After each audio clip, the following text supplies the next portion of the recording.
Bienvenidos a la clase de Torah con Kabbalah.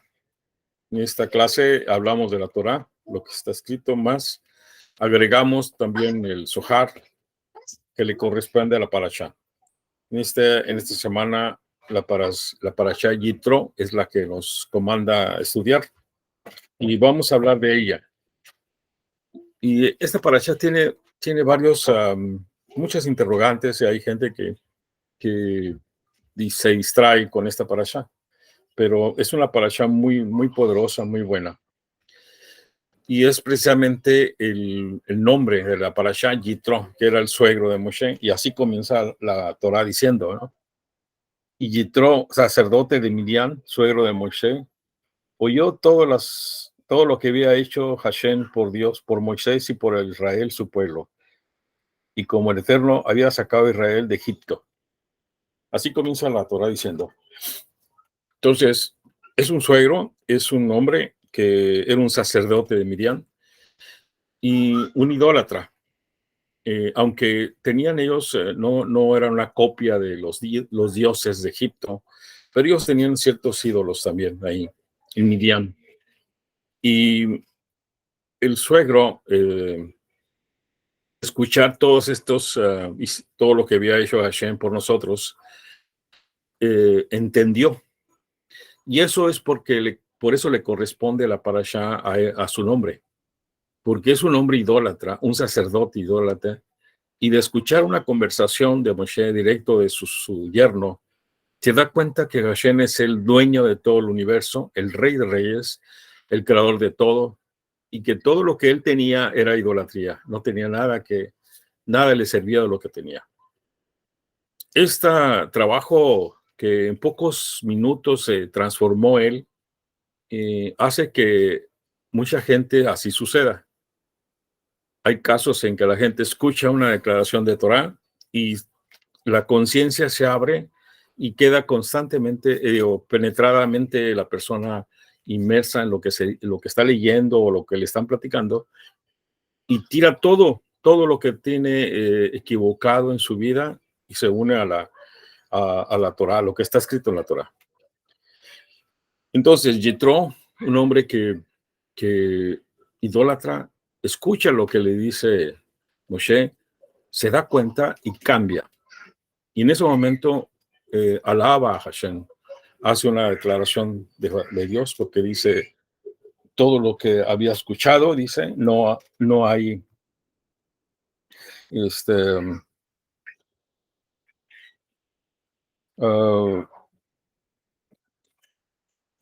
estoy buscando el pesuk donde dice, bueno, todo lo que había escuchado, dice, que lo liberó de toda la forma de pensar de idolatría y se une al pueblo de Israel. Tanto fue la capacidad que recibió de luz este hombre, que cuando Moshe le comienza a explicar que tenía que irse a ver al pueblo, a escuchar al pueblo de los problemas que había, tuvo la capacidad de revelarle a Moshe cómo debía de trabajar él, de modo de que tuviera más jueces que sirvieran al pueblo de Israel. Y al escuchar esto, Moshe, con su nivel de conciencia elevada, se dio cuenta de que lo que le estaba diciendo su suegro era cierto. Era correcto lo que estaba haciendo. Y aceptó lo que dijo y en ese momento toma decisiones y comienza a ordenar jueces y los jueces comienzan a trabajar. Imaginemos esto en un mundo como el de ahora, donde una persona tiene la capacidad de hacer una declaración como a Putin, por ejemplo, el presidente de Rusia, y cambia en minutos, cambia de parecer y escucha todo lo que se dijo y acepta todo lo que se dijo. Entonces, en este caso de Moshe y su suegro, Yetro, aunque hay una relación de almas, porque la relación de almas viene desde Caín a Abel. Moshe es una reencarnación de Abel y Yetro era la reencarnación de Caín. Entonces, en la Torah encontramos que Yetro le dice a su suegro, a su yerno, Moshe le dice, vengo con tu esposa y tus hijos, con tu esposa Séfora y tus hijos. Y esto es porque cuando estaban en las almas de Caín y Abel, Caín era celoso con Abel porque Abel tenía 2 hermanas, o sea, el parto fue de 3 y eran 2 hermanas y Abel, mientras que Caín era 1 y 1. Entonces, él reclamaba como primogénito su derecho de tener 2 mujeres, pero nunca le hicieron caso, tampoco Adán le hizo caso, y siempre estuvo celoso de esta actitud de que él tuviera 2 mujeres. Y eso fue el principio del celo, porque después siguen todo lo que sabemos de. Entonces, cuando le dice esto, hace la corrección que viene desde Caín y Abel, que le quiere quitar la hermana, perdón, para ser su esposa, pero ahora trae a él la esposa de Moshe y se la entrega, se la presenta, se la otra vez. Entonces, hace una corrección. Los dos hacen una corrección también, porque Moshe había un enorme amor por su suegro, no había molestia, coraje con él, y se demuestra cuando en la parasha pasada termina diciendo que cuando escuchó que venía su suegro, Moshe se levantó donde estaba y fue a encontrarlo. Y al verlos, toda la gente que Moshe estaba avanzando a encontrar a su suegro, solo, pues dijeron, no puede ser, o sea, si este es un hombre elevadísimo y se está perdiendo tiempo por ir a ver a su suegro, o sea, pues todos nosotros. Entonces se elevó toda la comunidad, todos los jueces, todos los Aarón, todo el mundo se unió a esta caravana que venía a encontrar al suegro. Y ese es la parte del amor que le da a Moshe a su suegro, que está calificada en los libros del Talmud como una muestra de amor como el padre. Así como nosotros amamos a nuestro padre, el suegro representa esa energía también. Y es una capacidad de amar al suegro, no nomás es un compromiso, sino hay una satisfacción y hay una bendición por hacer este movimiento. Bueno, ya llegó nuestro Moré Gilel, bienvenido. Y pues con gusto le paso el micrófono para que él continúe platicando. ¿Ahora sí me oyen? Ya, ahora sí. Ok, perdón. Disculpa por la tardanza, pero a veces que se juntan los compromisos y eso fue lo que sucedió hoy. Entonces, pero mira, Baruch Hashem, aquí estamos, 14 minutos tarde, pero aquí estamos. Un gustazo nuevamente de estar con ustedes reunidos y para platicar acerca de la Torah de Hashem. ¿Y en qué se quedaron, maestro? ¿Qué era? Estamos haciendo introducción de quién era Yetro y la relación de Moshe, o sea, y la capacidad de Yetro de hacer un cambio en su vida en el momento que escucha todo lo que Hashem hizo con nosotros y cómo cambia. Y aparte estaba hablando el último en el caso de las almas gemelas, que eran, almas antiguas, que era Moshe era Abel y Caín era Yetro. Ajá. Ahí me quedé. Sí, muy interesante. Muy interesante. ¿Se habló algo ya por ejemplo, el resumen de la parashá? ¿No, verdad? Vamos a ver. No. Ok. Como rapidito, como resumen, vamos a ver. Lo voy a tomar de Chabad.org. Y está lo que estabas diciendo, ¿verdad?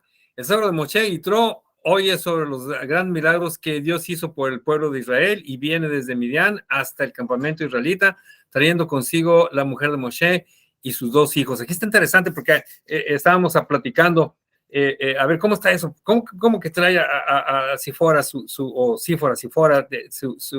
¿cómo? Pero cuando sale a Moshe, lo que Dios le dice, Hashem le dice, ve y vas a tener que hablar con el faraón. Entonces, Moshe sale con ella y con sus hijos. Pero cuando llega su hermano Aarón, le pregunta, bueno, ¿quiénes son esos que vienen contigo? Pues es mi esposa, mis hijos, ¿verdad? Ok, entonces le dice, pero ¿cómo se vas a presentar con un pueblo que está oprimido? De esta manera no es alentador. Y entonces regresa, le dice Moshe a Sifora, dice, ve, regresa a la casa de tu padre, y así lo hace, y entonces por eso es que ahora dice que Yitro ahora la lleva, ¿verdad? Dice que Yitro aconseja a Moshe nombrar una jerarquía de magistrados y jueces para ayudarlo en la tarea de gobernar y administrar la justicia a la gente. O sea, esto fue grandioso. Yitro tenía mucha experiencia. Ahorita vamos a hablar un poquito, ¿verdad? Un poquito más. Yitro tenía mucha experiencia. Recordemos que él era de la corte del faraón. Entonces él sabía mucho de esto. Los hijos de Israel acampan frente al monte Sinai, donde son informados que Dios los ha elegido como su nación de sacerdotes y nación santa. Las personas responden proclamando: todo lo que Dios dijo, lo haremos. Es eso que siempre es bien famoso y lo hemos dicho varias veces. ¿Sabes qué? Lo haremos y después comprenderemos. Y eso tiene implicaciones en nuestros días, ¿verdad? ¿Por qué? Porque tenemos que después hablar de Purim, ¿ok? Y porque primero es, ¿sabes qué? Cuando estaban y que oyen, habla a Hashem a todos, y sus almas están tan deseosas de unirse nuevamente a Hashem, que es el origen, que las personas mueren, y entonces le dice a Hashem, no tienen que morir, no tienen que regresar conmigo, ¿cómo se llama? O sea, no tienen que estar conmigo, regresen a donde están, porque su trabajo es en la tierra, no es de donde son tomadas. Y entonces por eso la gente le dice, ¿sabes qué? Moshe, pues tú mejor escucha todo y después nos los pasa a nosotros, porque no va a ser que moramos, ¿verdad? Pero Hashem hace de que, no, tienen que hacer el trabajo ustedes en la tierra. No son, o sea, todos somos seres espirituales con una experiencia, haciendo una experiencia terrenal, entonces tenemos que estar en la tierra. Entonces por eso dice, todo lo que dijo Dios lo haremos. Y después vamos a comprender, ¿verdad? En el 6º día del tercer mes de Sivan, 7 semanas, eso es interesante, 7 semanas luego del Éxodo, 7 es revelación, 7 es que todo está completo, y porque todo está completo ahora se revela, ¿ok? Nada hace falta, lo hemos hablado muchas veces. ¿Qué quiere decir la gematría de 7? ¿Ok? Por eso son 7 días, o sea, 6 de la creación, y el 7º día se descansó Hashem. Pero ya vemos todo lo que pasó en el 7º día. Entonces, 7 semanas luego del Éxodo tiene que ver mucho con esto. Toda la nación de Israel se reúne al pie del monte Sinai. Dios desciende sobre la montaña en medio de truenos, rayos, humo y los sonidos del shofar. La voz dice que era como el sonido del shofar, pero muy potente. Y manda a Moshe a ascender.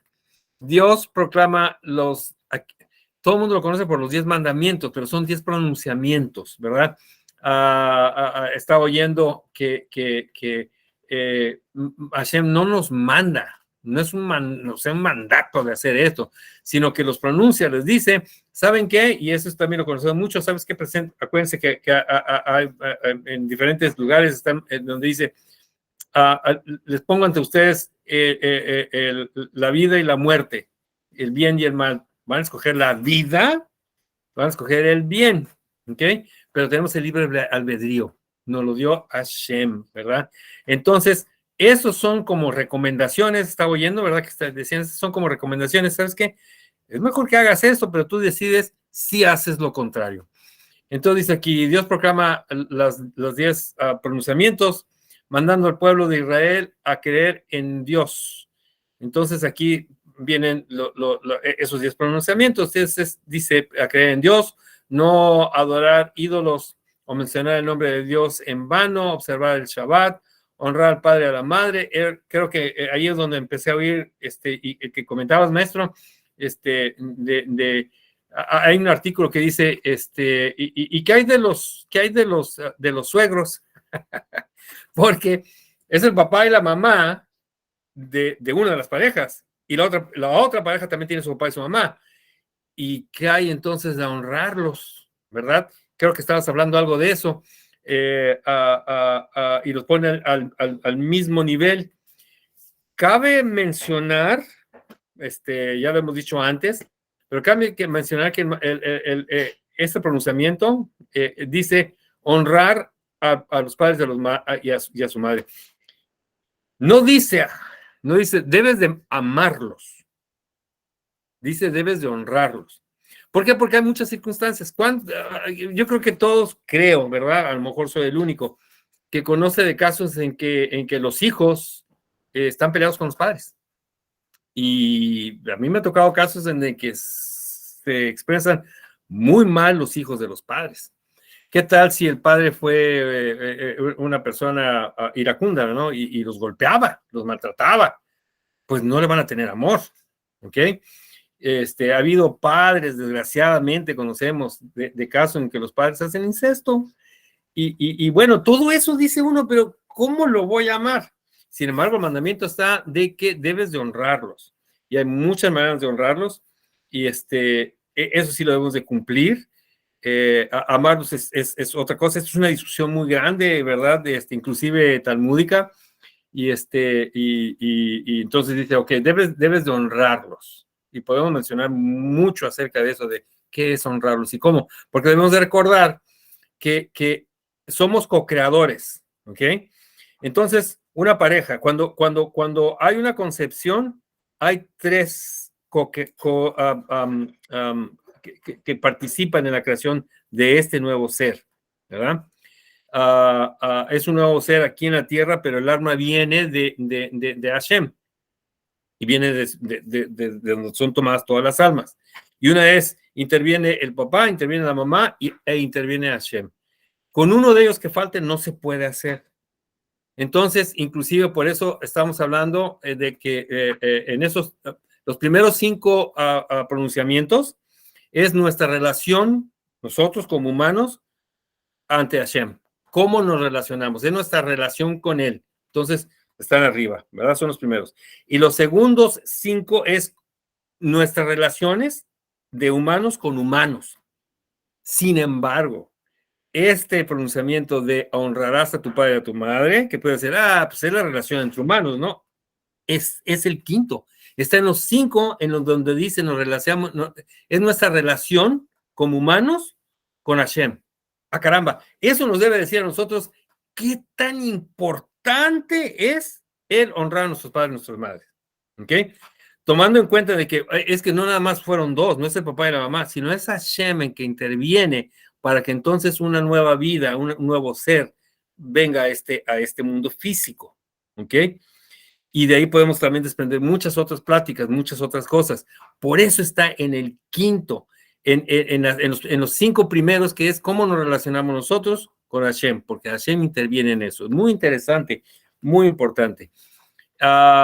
Y luego, bueno, sigue lo de no matar, no cometer adulterio, y cometer adulterio es en todo sentido, nada más cuando uno oye esto, lo primero que piensa, ok, que una persona le es infiel a la otra, pero también el adulterio tiene que ver con, se tiene un producto, se ofrece un producto y resulta que ese producto no es como se está mencionando.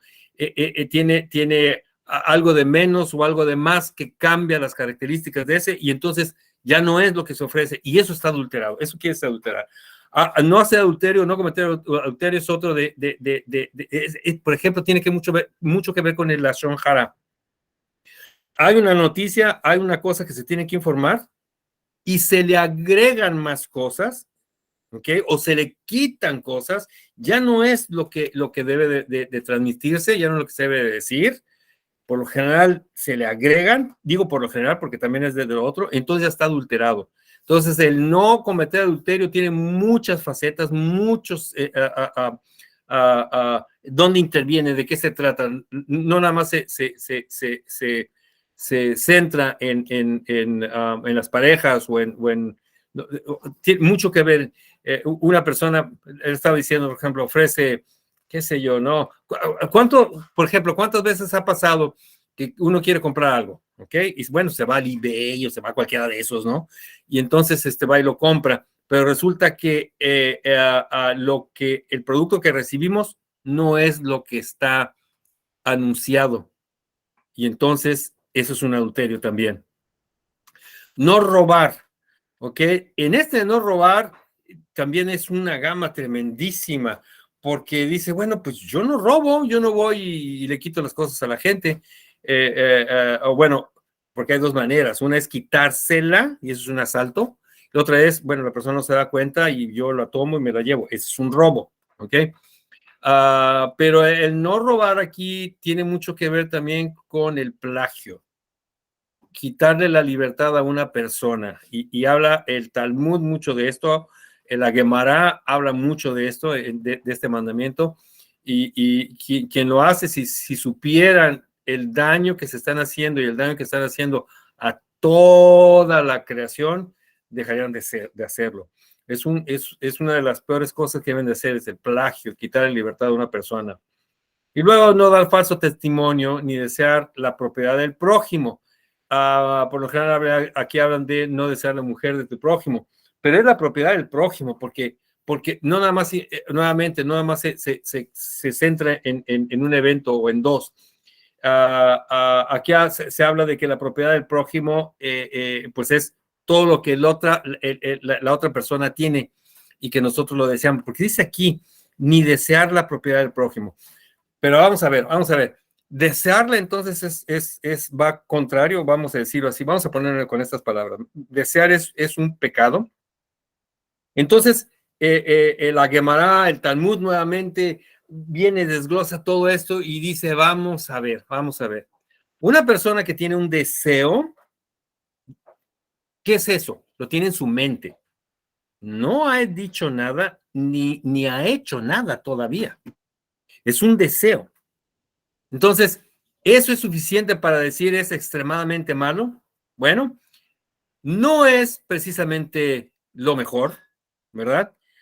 Pero hay una diferencia entre tener el deseo y el hablar y entonces causar un daño o tener la acción de tener eso que se desea. Son ya dos cosas, ya no es lo mismo. Porque una persona puede tener el deseo y nunca lo lleva a realizar. Es un deseo que tiene y ya, ahí queda. ¿Cometió entonces el infringir en esta ley? No, robarle, quitarle la propiedad de lo que sea al prójimo, no lo ha hecho. Inclusive algunos hablan de que tener el deseo de adquirir el deseo de lo que tiene el prójimo y no hacerlo, y hacer esa restricción es conveniente, porque estamos estamos reforzando, ¿cómo se dice? O sea, estamos ¿cómo se llama? Me voy a dejar reforzar lo que es hacer la restricción, porque si hacemos restricción con eso, podemos hacer restricción en muchas otras cosas más, ¿ok? Entonces, ¿por qué la prohibición de desear? Si la persona no lo hace, pues no ha cometido nada. ¿Por qué entonces dice no desearás? Porque precisamente todo comienza con la mente. Si la persona tiene el deseo y le da vueltas y lo mastica y lo piensa, eso puede llevar a que la persona vaya y lo cometa. Si no lo piensa, si no tiene el deseo, si restringe el deseo, si lo minimiza, hace esa restricción, entonces no lo va a hacer. Bueno, entonces, ¿por qué tener el deseo?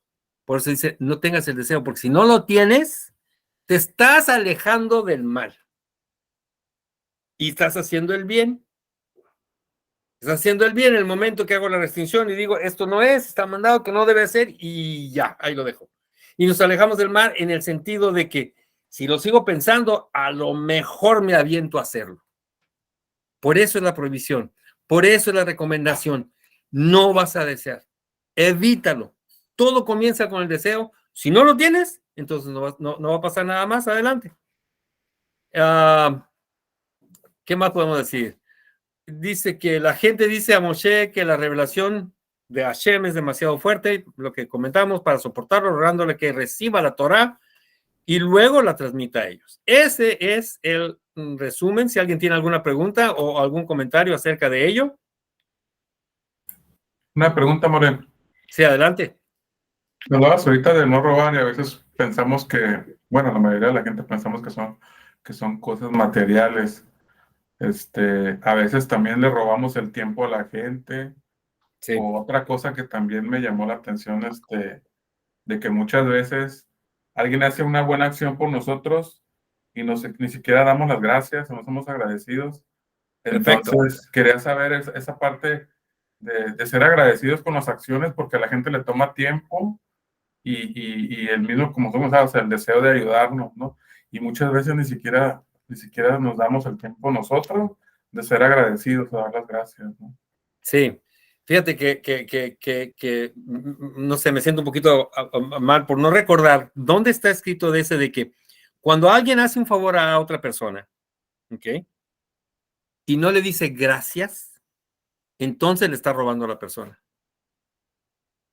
O sea, vas bien, tu comentario va bien.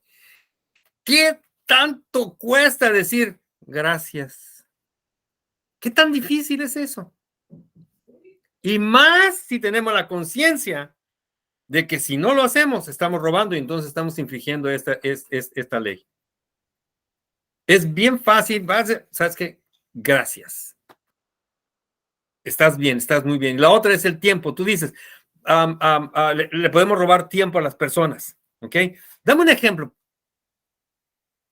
Sí, pues de repente uno está ayudando a alguien y no tiene el interés de cambiar o de hacer ciertas cosas y uno le dedica tiempo de enseñarlo, de mira, pues este es el camino correcto, o le enseña cierta forma, por ejemplo, inclusive para el trabajo, y al final del día todo el tiempo que invertiste en capacitar a esa persona o transmitirle cierto conocimiento ni lo va a aplicar, te tiran como que si no funciona. Entonces tú haces el esfuerzo porque ese tiempo tú ya te lo tomaste para adquirir esa experiencia, transmitirla, y a veces la gente no valora ese costo que uno ya tuvo en tomar lecciones, en aprender, en venir a clases de cábala. ¿Sí me explico? Entonces, sí es como, a ver, de repente es frustrante, pero bueno, ¿no? O sea, a lo mejor a veces uno es el mensajero de Hashem para eso y no están preparados para recibir esos mensajes, a eso me refiero. Tienes mucha razón y es un buen ejemplo. Ahora te voy a dar otro ejemplo que acabo de vivir. Lo acabo de vivir, pero bueno, vamos. Dice, ¿sabes qué? Nos vamos a reunir, vamos a tener que vernos, es necesario, por ejemplo, seguido aquí pasa, hey, es el Yosai de mi mamá, de mi papá, qué sé yo, ¿verdad? De mi abuela. El Yosai quiere decir conmemorar la fecha del fallecimiento del papá y la mamá. Es una manera de tantas de honrar a los padres. Es una manera, ¿eh? Tener un minyan para decir el Yosai, o sea, para decir ¿cómo se llama? El cádiz de duelo, ¿ok? Es tan importante que la gente empieza, oye, puedes, por favor, puedes, dime si no puedes, no hay cuento, busco a alguien más, ¿ok? Y nos juntamos, necesitamos un minyan para hacer el cádiz de duelo, ¿ok? Ya sean cualquiera de los tres rezos. Y entonces, sí, ¿sabes qué? Voy a estar ahí, cuenta conmigo. ¿Y qué pasa? No voy. Eso es robarle tiempo, pero es también robarle tranquilidad, es robarle muchas otras cosas más. ¿Ok? Hoy quise mitigar ese robo. Por eso les mandé un texto. Dice, ¿sabes qué? Es probable que llegue tarde porque esa es la otra cosa. Vamos a comenzar a tal hora y pasan 10, 15, 20 minutos y no llega la persona. Están robándole tiempo. Están robándole tiempo. Vamos a comprar, voy a pensar eso porque es lo primero que vi. Vamos a comprar este aparatito, un mouse, ¿ok? ¿Ok? Y entonces me meto al internet. y lo veo. Oh, me parece. Y el precio, más, está bien. Pero de todas maneras voy a ir a la tienda. Y cuando llego a la tienda, me pongo a ver estos aparatitos y se me acerca un vendedor. ¿En qué te puedo ayudar? Más cosas. Pues fíjate que quiero comprar una de estas cosas. Y entonces el amigo viene y me enseña y baja y demás cosas, pero en mi mente están que, ¿sabes qué? Lo voy a comprar en el internet. Lo único que quería era verlo físicamente y sentirlo en mi mano, a ver si de verdad me va a quedar, porque en internet no lo puedo ver, no lo puedo sentir, no lo puedo intentar. Y luego, ¿sabes qué? Ok, no, pues muchas gracias. ¿No vas a comprar nada? No, no voy a comprar nada más, quería ver. Entonces, todo el tiempo que esta persona invirtió en nosotros es robarle. Le robamos tiempo y es probable que le hayamos robado a entrada de dinero. Entonces, si desde un principio llegamos a la tienda y le digo, ¿sabes qué? Llegan, oye, ¿qué podemos hacer? Mira, ¿sabes qué? Yo nada más vengo a ver, lo vi en el internet, lo único que quiero es saber si me va a quedar, si lo siento bien, pero, o sea, nada más vengo a confirmar ciertas cosas, pero lo voy a comprar en internet. Si el vendedor decide quedarse, entonces ya es su decisión. Pero tú fuiste, nosotros fuimos sinceros, le dijimos, ¿sabes qué? Esto es lo que pasa. Si tú te quieres quedar, quédate, porque a lo mejor él tiene una estrategia de cómo vendernos y en lugar de comprarlo en el internet nos convence y nos lo compramos a él. Pero esa es decisión de él. La otra forma, no, le estamos robando. La otra forma le estamos robando. ¿Ok? Otra manera de robarlos, inclusive más allá, hay un libro que se llama The Making of a Mensch. Mensch es una persona honorable. ¿Ok? Entonces, haciendo una persona honorable. ¿Cómo es una persona honorable? Entonces dice que yo lo tengo. ¿Ok? Vamos a esto mismo. Y viene alguien y me dice, oye, ¿sabes qué? Qué bonito mouse tiene, porque es imagínense que es de lo último, ¿ok? Es de lo último y tiene una forma ergonómica y demás cosas. Y lo quiero para mí.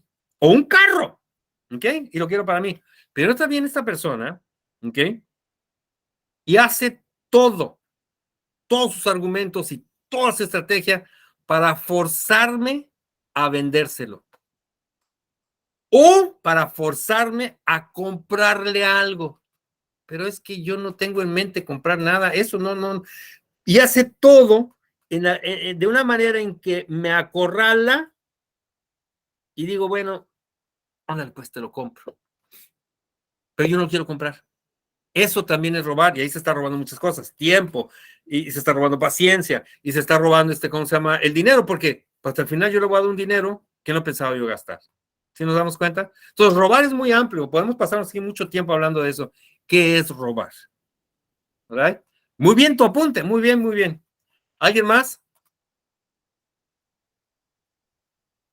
Ok. Entonces, vamos a ver. Yitro. Caramba. Así se llama la paracha. Pero el evento trascendental, el evento crucial, el evento que solamente se ha presentado en esa ocasión, nunca más antes se había presentado y nunca más se ha vuelto a presentar, es la entrega de la Torá. Entrega de la Torá donde millones de personas estuvieron presentes y fueron testigos de lo que pasó. Eso es el evento más grande que ha habido. Sin embargo, esta parasha se llama Yitro. Sabemos que en la Torah no hay nada de más, no hay nada de menos. Entonces, ¿por qué se llama Yitro? Entonces, dice, en los versículos iniciales, esto es tomado de varios lugares, un poquito de Chabad.org, otro poquito de unos rabinos, otro poquito de unos ¿cómo se llama? De unos discusiones que hemos tenido de las enseñanzas del Rebbe. En los versículos iniciales leemos que Yitro, el jefe de Midian, escuchó todo lo que Dios había hecho por Moisés, por Moshe, y por Israel, su pueblo, que Hashem había sacado a Israel de Egipto. Y Yitro vino a Moshe, al desierto donde estaba acampando, a la montaña de Hashem. ¿Quién fue Yitro? Dice, Además de ser el suegro de Moshe, era un oficial y sacerdote pagano de alto rango, de quien el Midrash testifica que era experto en todas las deidades y teologías del mundo. Lo había intentado todo y ahora, en su avanzada edad, lo tiró todo por la borda y se unió a un grupo de antiguos esclavos israelitas en el desierto en su marcha hacia la tierra prometida. ¡Wow! Fíjese entonces, todo lo que era, no menciona aquí, pero sabemos que fue parte ¿cómo se llama? De los asesores del faraón. Inclusive el Midrash dice que él fue el que dijo, porque Moshe cuando era bebé, le quería agarrar la corona o las cosas que tenía de oro. Entonces hubo quien le dijo, ¿sabes qué? Este es el que habían dicho que iba a venir y que te va a destronar. Entonces le dice el faraón, ok, pues, ¿qué podemos hacer? Vamos a hacer algo. Y entonces Yitro inclusive fue, creo que dice así el Midrash, de que fue el que le dijo, mira, vamos a poner brasas, ¿verdad? Ardientes, y vamos a poner monedas o cosas de oro, ¿ok? Y si el niño hace por agarrar las cosas de oro, quiere decir que es él el que se predijo que iba a venir a destronarte, y entonces, pues hay que matarlo. Y si se va por el fuego, entonces no era, y le llamó mal la atención el fuego, entonces como cualquier otro niño. Entonces cuenta el Midrash, que lo pusieron, y como todo niño, Moshe extendió su mano para agarrar el oro, pero un ángel de Hashem le desvía la mano y va por las brasas calientes. Pero fue tan rápido el movimiento que hizo Moshe que no nada más las tomó, sino que se lo llevó a la boca. Y entonces también hablan, ¿verdad?, de que eso provocó que tuviera labios pesados. Y algunos dicen que labios pesados quiere decir que era tartamudo. Son varias cosas que dicen. Entonces, aquí el punto es de que quien le dijo fue precisamente Yitro. Entonces, fíjense dónde venía. Dice aquí que Rashi hace la pregunta de que ¿qué noticias escuchó lo que obligó a venir a Yitro para con Moshe?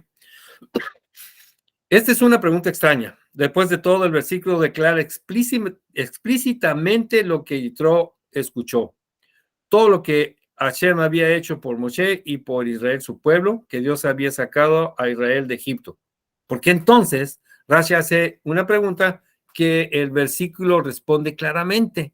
Entonces, ¿qué fue lo que escuchó? Ya lo sabía, ya lo he escuchado. Dice aquí que si miremos las palabras de Rashi, no pregunta simplemente qué escuchó Yitro, más bien, qué noticias oyó que lo obligó a venir. Estas palabras adicionales son críticas. Después de todo, podría haberse quedado en casa e ir a la corte judicial local y convertirse ahí. O sea, Yitro convertirse al judaísmo. ¿Por qué tuvo que hacer el largo y arduo viaje al desierto para cambiar realmente su vida? Yitro no solo se convirtió. Aquí es una versión que sí se convirtió. La mayoría de los comentaristas dicen que sí se convirtió. Otros dicen que no, pero que cambió su vida por todos esos eventos y dejó idolatría y dejó magia negra y dejó todo eso y dijo, es que este es el único Dios verdadero. Entonces vamos a ver qué sigue diciendo aquí. De hecho, vino a unirse a los judíos en el desierto. No estaba contento con unirse a su nueva fe en la comunidad de su hogar, en Midian, más bien por el mérito de sus convicciones, en su búsqueda de la verdad última, abandonó su cómoda posición en el hogar y se unió al destino con una banda de esclavos que vagaban por el desierto. Bueno, así lo ponen aquí. Entonces, ¿qué quiere decir? Que no se quedó en su zona de confort. Eso es algo verdaderamente radical. Yitro entendió algo profundo sobre la vida en general y sobre el judaísmo en particular. Comprendió que para unirse al pueblo judío y recibir el regalo de la Torá, se requiere una comprensión adecuada de lo que es la Torá. ¡Pum! Y eso nos llega o nos debe de llegar a nosotros. No es solo un buen libro que puedes leer y usar para guiar tu vida, ¿ok? Porque muchos dicen, bueno, es un libro que te va guiando de cómo vivir. ¿Cuántas veces hemos oído que el judaísmo es una manera de vivir, ¿ok? Que no es una religión. ¿Y cuál es esa manera? La manera en que lo pone la Torá, ¿ok? No es solo un código moral, una forma de llevar una vida inspirada. Es mucho más. Es el boleto para ir más allá de tu humanidad y cruzar el puente hacia lo divino para conectarse con Hashem. ¡Wow! Ya eso cambia las cosas. Si nos quedamos en que, bueno, es que la Torah dice esto y lo tengo que hacer, eso no está mal. Por supuesto que es buenísimo, ¿ok? Pero si vamos más allá y entendemos y buscamos y nos adentramos en los secretos, vamos a poner así, de la Torah, entonces nos vamos a dar cuenta que todo es posible si tenemos esa conexión con Hashem. ¿Ok? Y no puedes hacer eso desde la comodidad de tu sofá. Tienes que moverte. ¿Cuántas veces hemos dicho de eso? Tienes que hacer cosas radicales y hacer movimientos audaces para desafiar tu propia finitud. ¿Cuántas veces hemos hecho eso? No basta nada más con leer, no basta nada más con estudiar. Es buenísimo, es lo fundamental, sí, es lo fundamental, y de ahí se despega para lo demás. Pero no nos debemos quedar en ese plano, nos debemos quedar en el plano de la acción, porque este mundo, esta creación, este nivel es de la acción. Todos tenemos nuestros niveles de comodidad, nuestra cima de la montaña, donde sentimos y decimos, finalmente ya lo logré. Si aún no estás allí, o sea, en la cima, probablemente puedes verlo, imaginar lo bien que sentirías cuando llegues ahí. Pero como se mencionó, se vuelve frustrante en la cima de la montaña. Una vez que se llega a ella, dices, bueno, ¿y ahora qué? Claro, es agradable por un tiempo, pero al final del día eres todo tú y no eras en ningún lado desde allí. Quédate en esa zona de confort, nunca crecerás ni llegarás más allá de tu propia nariz y eventualmente puedes sentirte miserable. El movimiento audaz de Yitro nos enseña a movernos radicalmente, salir de tu zona de confort y hacer algo loco que te sacará de la posición de tu propia piel. Más bien es que te sacará de la prisión, debe ser que te sacará de la prisión de tu propia piel, de tu propio cuerpo, ¿ok? Porque recordemos que el cuerpo tiene confinada el alma. El alma es eterna, el alma es divina, pero al tenerla dentro de nuestro cuerpo, la tenemos confinada, ¿ok? Y entonces otra vez estamos hablando en una de las clases que hemos tenido, de que por ese hecho, el cuerpo debe ser tratado con muchísimo respeto porque tiene la esencia del alma, como el alma es divina, como el alma es espiritual, como el alma es santa, entonces el cuerpo se permea de eso, ¿ok? Por eso la importancia de enterrar inmediatamente a una persona que fallece, pero es muy importante también entonces cuidar del cuerpo. No está permitido mutilarse, hacerse cambios, y dentro de esto quedan los tatuajes y todas esas cosas. ¿Por qué? Porque el cuerpo ya tiene esa esencia y debemos de respetarlo, porque es el cuerpo que además Hashem dijo, ese es el que vas a tener, ¿ok? Por lo tanto, no se entusiasmes solo con el Shabbat. Y díganles a sus vecinos y decirles a sus vecinos lo hermoso que estaban en la casa del rabino o en cualquier casa para la cena del viernes en la noche. ¿Ok? Es muy común. Oye, qué bonito, qué bien, mira cómo te mirabas, más cosas. O cómo son sus quién sabe cuántos niños, ¿verdad? Porque, bueno, eso está escrito por uno de Chabad, o sea, bueno, ahorita me acuerdo, pero es de Chabad, donde tiene muchos hijos y que estaban todos perfectamente alineados y que se portaban muy bien. No se limitó, no te limites a hablar de ello y no apague hablar de ello y no apagar su teléfono durante 1 hora de honor en Shabbat. Haz algo radical. Guarda Shabbat la próxima semana. Bueno, es una recomendación que das. Guarda Shabbat en la primera semana que puedas, ¿ok? Como un loco. ¿Qué es eso? Dice, elévate por tus propios medios a un lugar loco y sal de la red. Esto es, olvídate del celular, ¿ok? Durante 25 horas completas. No lo toques. No voltees a verlo. Si no lo quieres apagar, déjalo por allá en un rincón y no lo utilices durante todo el Shabbat. ¿Ok? Y entonces dice aquí, haz una pequeña locura. Deja tu posición cómoda como Yitro y da un paso hacia el desierto grande, donde las cosas son inciertas y no tiene equilibrio. Da un paso y luego el cielo te recogerá. ¿Ok? Entonces, esto más o menos es la enseñanza que tenemos de bueno, ¿por qué si están los 10 pronunciamientos, se habla de Yitro, de lo que alcancé a oír del maestro es precisamente de ese cambio, de ese enterarse, de ese darse cuenta de que estamos envueltos en un mundo material donde precisamente lo material nos toma, nos envuelve, y lo que es espiritual no lo vemos, y hasta pudiéramos perderlo, Dios no lo permita. Pero es necesario, esa es la cosa. Oh, entonces vamos a ser netamente espirituales. No podemos ser netamente espirituales.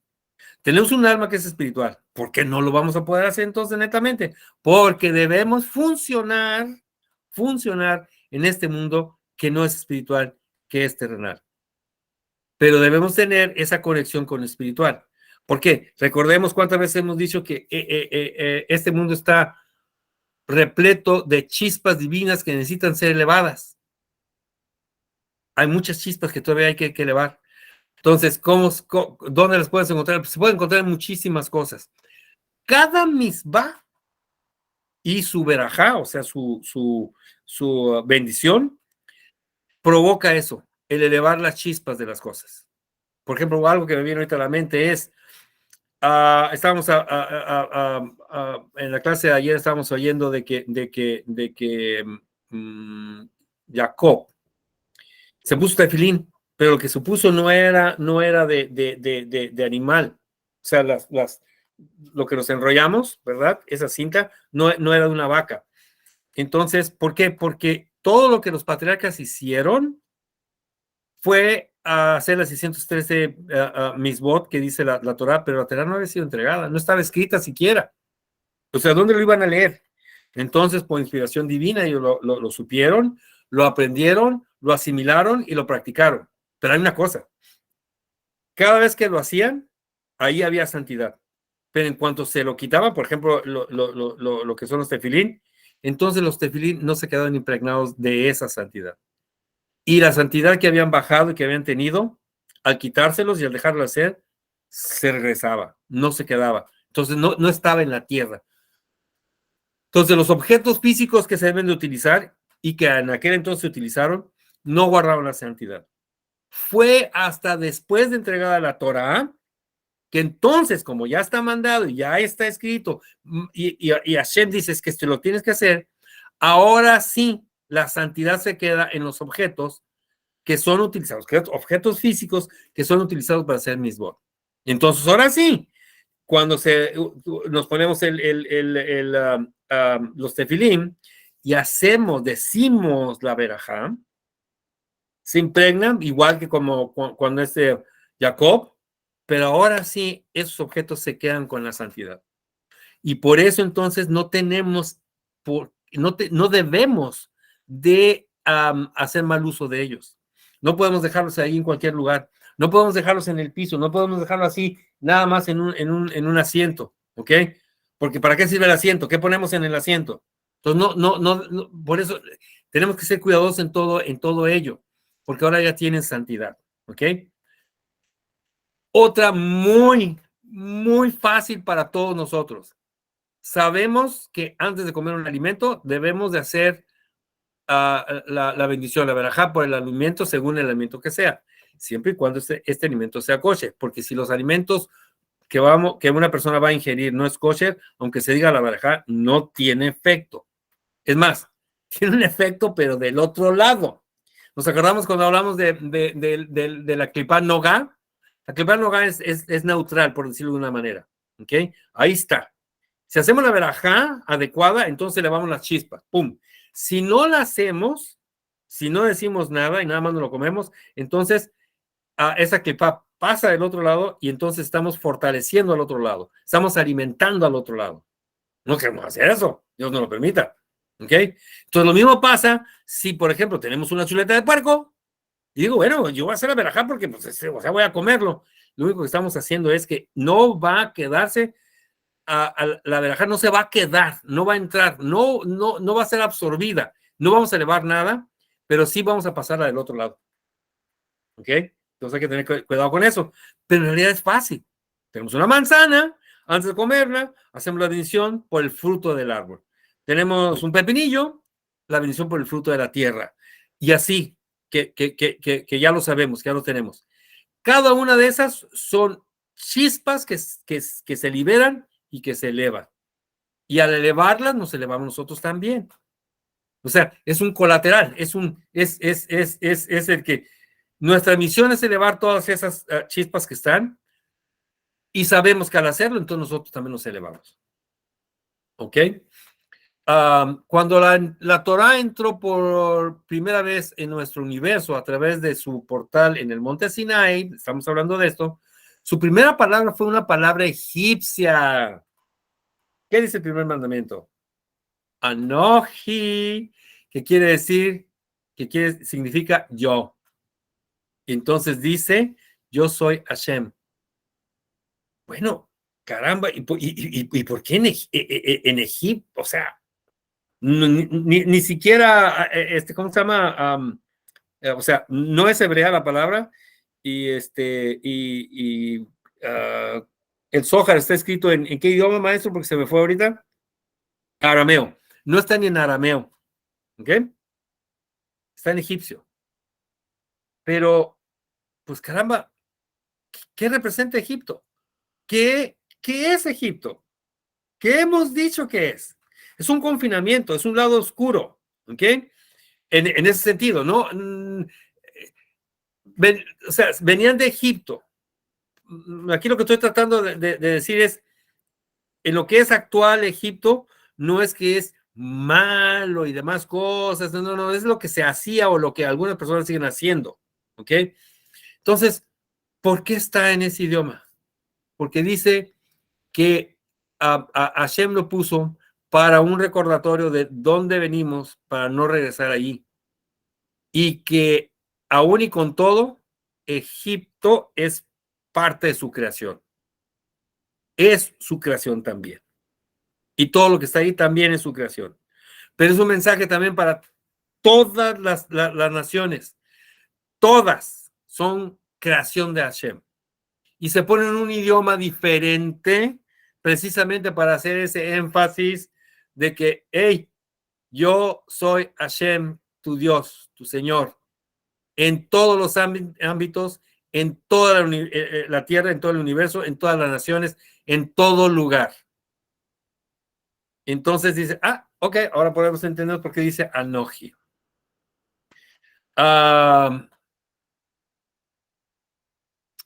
Por ahí escuché que decían que los consejos dados de Yitro a Moshe, el mismo Yitro no los entendía, pero fue un canal que Hashem utilizó para pasar esa información. ¿Por qué? Porque el arrepentimiento y el cambio de Yitro fue sincero y fue completo. No, sí que nomás una partecita y me quedo con eso porque esto me gusta. Fue sincero, fue completo, fue como debe de ser. Y entonces dice, ok, una persona que estaba acá, abajo, ahora está acá arriba. ¿Y eso qué nos debe de decir? Por supuesto que tiene efecto las causas que todos hemos hecho en nuestro pasado. Pero si una persona ya hizo un cambio sincero y completo, entonces lo que es ahora y no lo que fue es lo que cuenta. Porque ahora está haciendo cosas como deben de ser, inclusive va más allá de lo que debe de hacer, ¿ok? Y entonces se ve el potencial que tiene la persona para seguir haciendo todas esas cosas buenas, todas esas buenas acciones, todas esas buenas palabras, todas esas buenas intenciones que tiene de hacerlo, y que van a hacer un cambio, no nada más en él, porque ya hubo la persona, ya hizo el cambio, sino cómo va a influir en todos los demás. O sea, cuál es el impacto que tiene en el mundo o en la creación. Y entonces, esa es la enseñanza que nos da entonces esta parashá, de que lo que pasa definitivamente que tiene un efecto y se pasa la factura y hay que pagarla. Pero ¿cuál es el potencial ahora? ¿Qué somos ahora? ¿Y cuál es nuestro potencial? Y con eso entonces actuar. Y el aquí y el ahora entonces está contando y dice, lo que fuiste ya lo fuiste, pero mira lo que estás haciendo.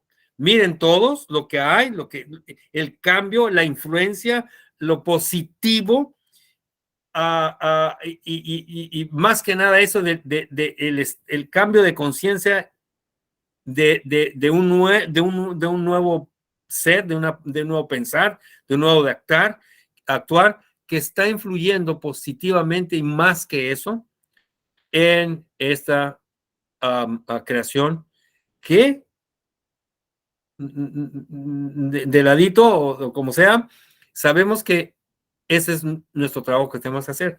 No estamos haciendo nada extraordinario, estamos haciendo lo que debemos de hacer. Bien, ¿preguntas o comentarios?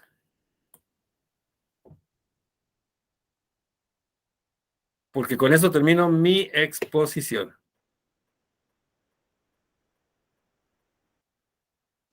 Gracias. ¿Nadie? Ok. Bueno, Yehudá, el mole de Yehudá no lo veo, pero a Moshe Payares, ¿tienes algo que comentarnos, algo que decirnos? Sí, More. Bien, pues esta parashá de Yitro es muy interesante y sobre todo el personaje. Personaje, hay un shur que tomé en la semana que nos los daba el rabino Roisman que dice el monoteísta por excelencia. Entonces, este personaje es algo que bueno, obviamente tiene mucha profundidad, pero la parte que inspira también es cómo se acerca a Israel o cómo se acerca a conocer, porque como bien comentabas tú, el comentario de Rashid donde dice y oyó. Pero ¿qué fue lo que oyó? O sea, porque sabemos que este evento de todo lo que pasó en ese momento, todo el mundo lo conocía. O sea, todo el mundo sabía eso. Todo el mundo había escuchado, todos sabían qué había pasado. Entonces, ¿cómo decimos aquí que Troy y oyó? O sea, sí, es obvio. Entonces, el punto es de que él entendía ese nivel de divinidad que había en el pueblo de Israel. Y así es como cómo se empieza a acercar. De hecho, los Midrashim dicen que cuando regresa es rechazado por su propio pueblo de Midian, porque él empieza a hablar de lo que ahora él comprendía, de lo que era el monoteísmo. Entonces ellos dicen, no, pero es que nosotros no queremos nada de eso, o sea, y entonces lo rechazan y es cuando decide irse con Am Israel. Y dice que él tenía miedo por medio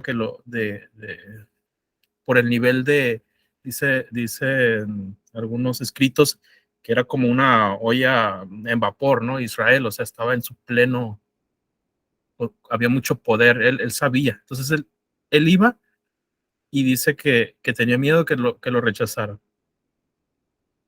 Entonces, esta es la parte inspiradora, porque todos nos acercamos por este nivel de conocimiento que nos llega, o que nosotros sabemos que hay ahí, y cuando empezamos a probar, a probar lo que es el sabor, la esencia de lo que es la Torah, de lo que es conocer a Hashem, nos hace estar más apegados a su Torah, y saber que el camino que estamos escogiendo es un camino que, si bien no estaba dentro de nuestro nivel cultural o nivel social en el que vivimos, es algo que logramos comprender, igual que Yitro. En esta ocasión les voy a presentar la letra Dalet, que corresponde al planeta de Marte, que corresponde al martes. Permítanme un poquito.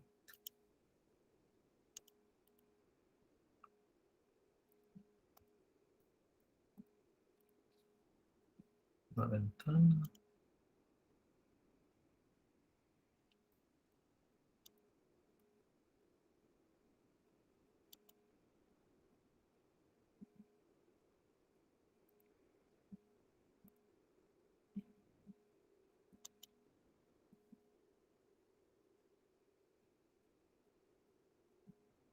Me dicen si la ven. Sí, creo que sí la van a ver. Sí. Ahí está. Ok. Esta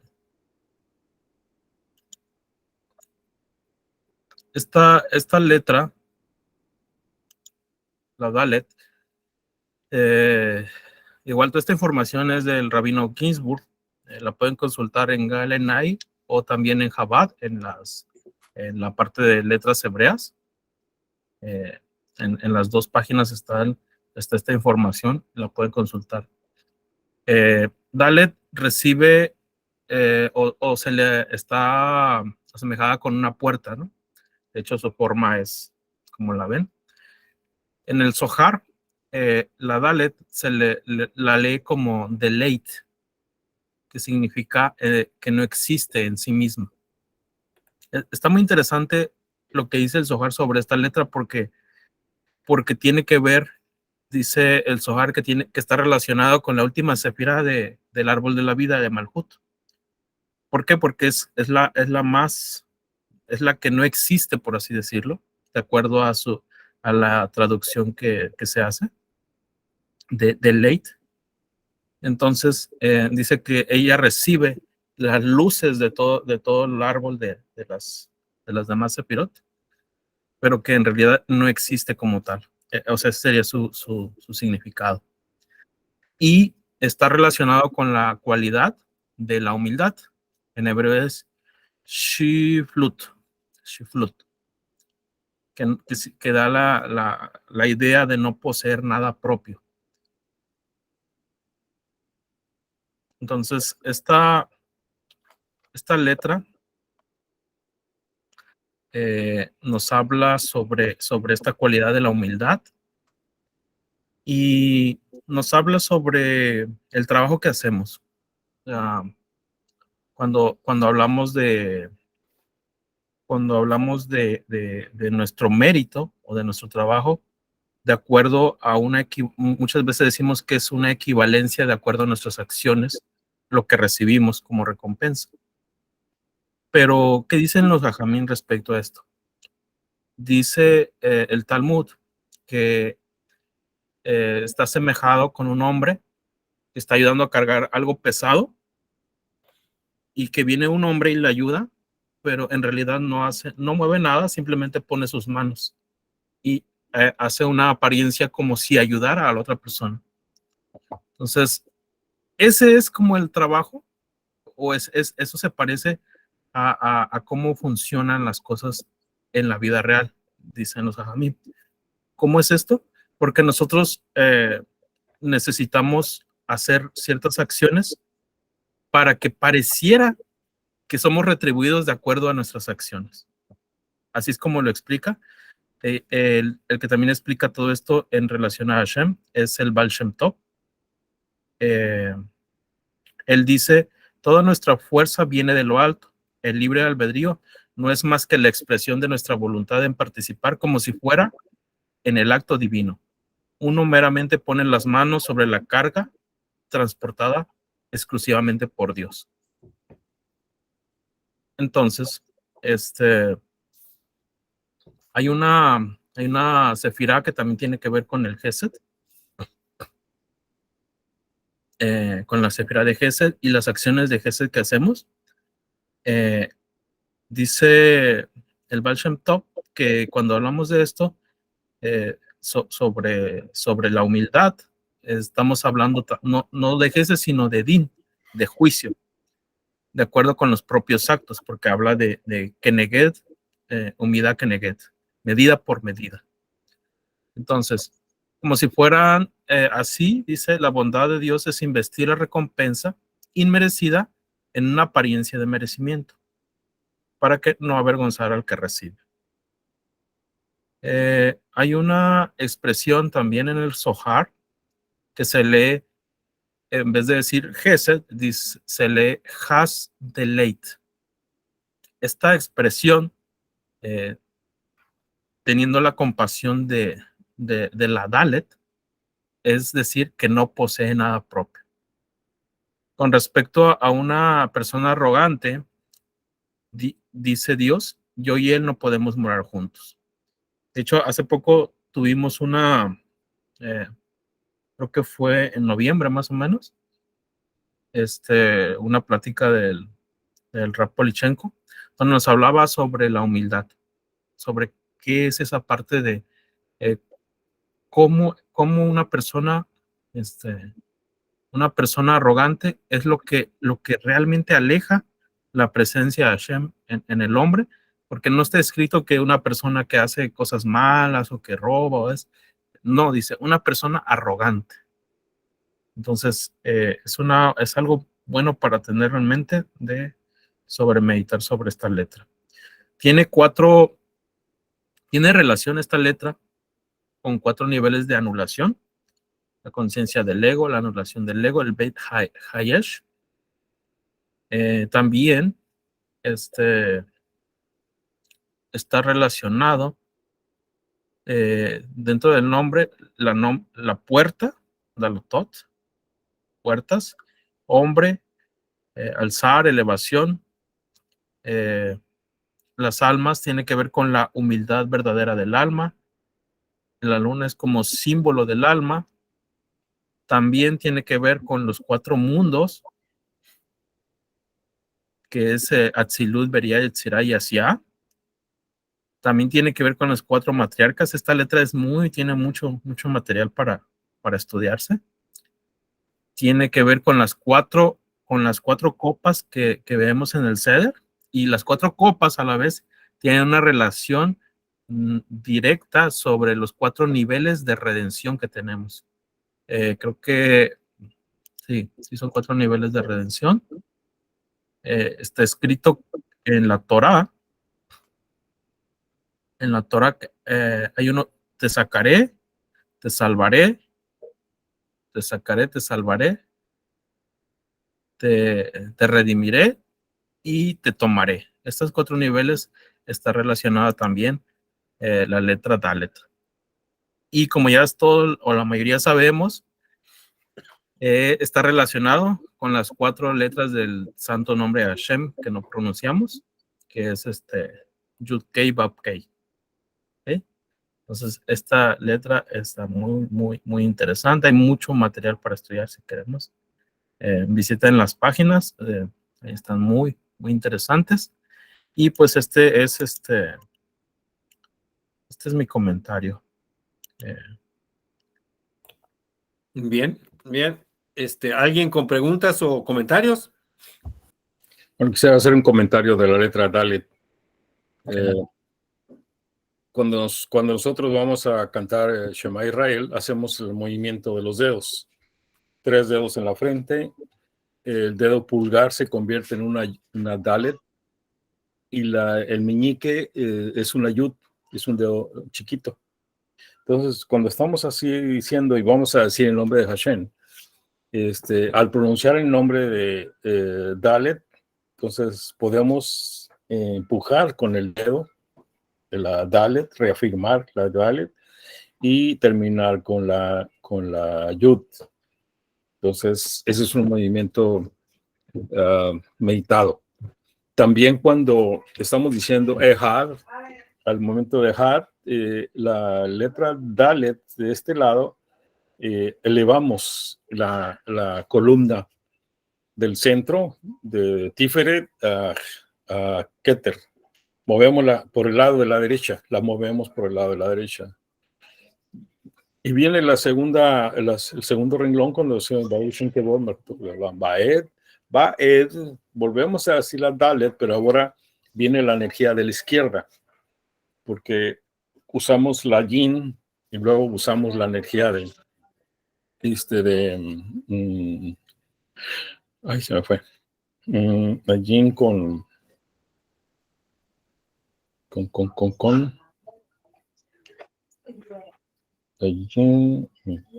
y volvemos a usar la Dalet otra vez, pero viene del lado izquierdo. Entonces, son prácticas que están en algunos maestros, algunos rabinos han hecho de la antigüedad, y es el movimiento que hay en nosotros al momento que estamos rezando o cantando, y sobre todo cuando manifestamos nombres divinos de Hashem. Es todo. Bien, bien, bien. Fue un recordatorio, maestro, ya no lo habías, bueno, yo ya lo había oído de parte tuya, y ahorita que lo dices, de veras, aquí está todo eso. Gracias, maestro. Gracias. ¿Alguien más? Debería haber varias preguntas. Por ejemplo, adelante.